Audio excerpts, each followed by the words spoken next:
Welcome to the video for lesson 5.4 on the moment generating function technique.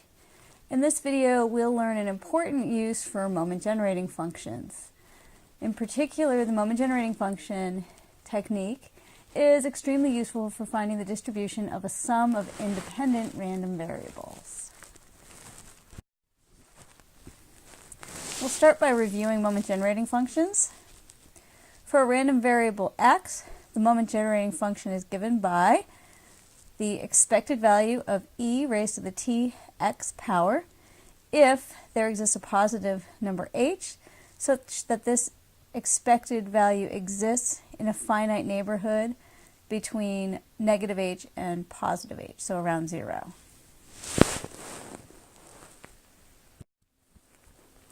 We saw that if the moment generating function exists for distribution, then we can use it to find the moments of the distribution of x, in particular the expected value of x, the first moment, can be found by taking the first derivative of the moment generating function and evaluating it at 0. And the second moment of x, the expected value of x squared, can be found by taking the second derivative of the moment generating function and evaluating that at 0. So we used moment generating functions previously to find means and variances of distributions. We also saw that moment generating functions uniquely determine the distribution of x. So what this means is that if two random variables have the same moment generating function, then they must have the same distribution. And this is what we're going to be using in the moment generating function technique. So we're going to start off by looking at the moment generating function for a sum of independent random variables. Suppose that x1, x2, up through x sub n are n independent random variables, and we consider the sum y of the random variables. We are interested in finding the moment generating function for y if it exists. So that moment generating function will be the expected value of e raised to the t times y power, which would be the expected value of e raised to the t times that sum of x1 through x sub n. And by doing some algebraic manipulation, we can see that the moment generating function of y is the product of the moment generating functions for our n random variables.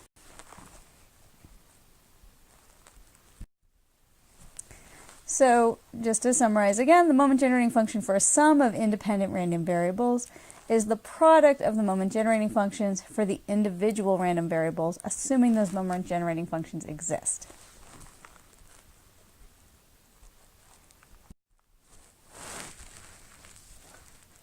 Theorem 5.4-1 generalizes this result not only to be a sum of independent random variables, but actually to look at any linear combination of independent random variables. If y is a linear combination of n independent random variables, x1 through xn, each having moment generating function m sub x sub I of t, then if we take the linear combination y, the sum from I equals 1 to n of a constant a sub I times x sub I,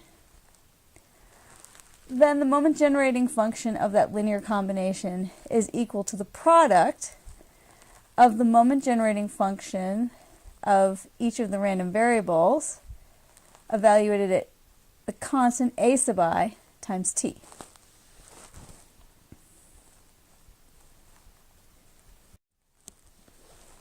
It also follows from this theorem that if we are interested in finding the moment generating function for a sum of observations in a random sample, since they would all be coming from distributions with the same moment generating function, m of t, then the moment generating function for the sum of n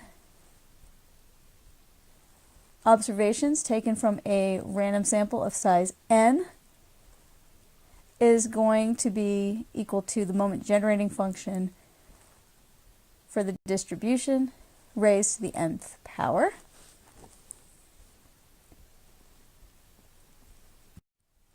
It also follows from the theorem that if we were to look at the moment generating function for a sample mean of observations taken in a random sample, that the moment generating function for the sample mean is equal to the moment generating function for the distribution from which the observations were taken, evaluated at t over n, the sample size, raised to the nth power. And you can look through the textbook, but the proofs of these are follow very quickly from that theorem.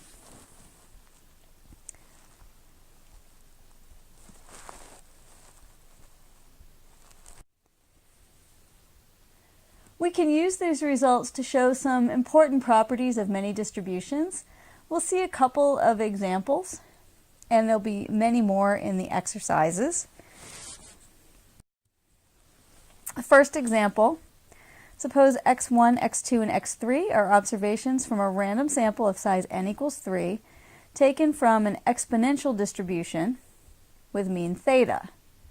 We want to figure out what is the distribution of the sum of those random variables. The moment generating function for an exponential distribution, which we saw back in chapter 3, is m of t is equal to 1 over 1 minus theta t for t less than 1 over theta.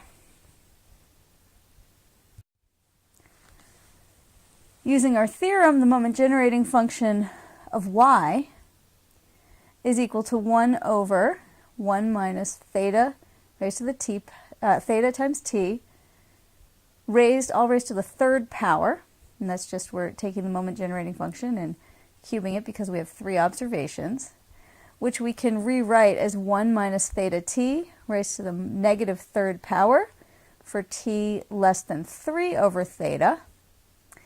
And we can recognize this as having the form of a moment generating function for a gamma distribution with parameters alpha equals 3 and theta. Thus, we know that y has an exponential distribution.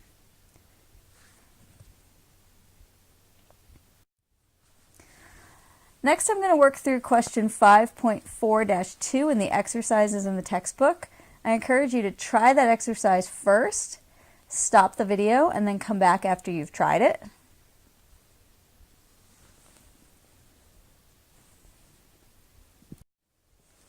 For this problem, we have x1 and x2 binomial random variables that are independent. x1 is binomial with sample size n1 and probability of success p. x2 is binomial with a different sample size n2 and probability of success the same as the first random variable, equal to p. We're going to find the moment generating function for the sum of these two binomial random variables and then figure out how the sum is distributed. So first of all, I'm going to use the fact that since I have 2 independent random variables, the moment generating function of their sum is equal to the product of their moment generating functions. For a binomial distribution, the moment generating function m of t is equal to 1 minus p plus p e to the t power, and that whole thing is raised to the nth power. And we saw that back in chapter 2.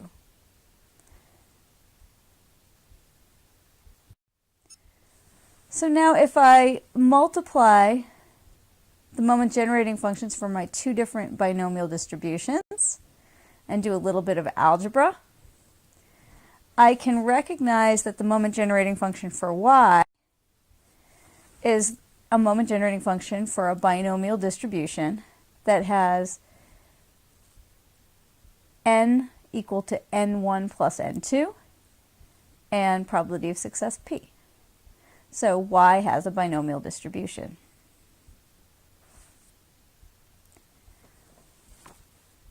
I hope this video helps you get started working with moment generating function technique. If you find you have questions, please let me know.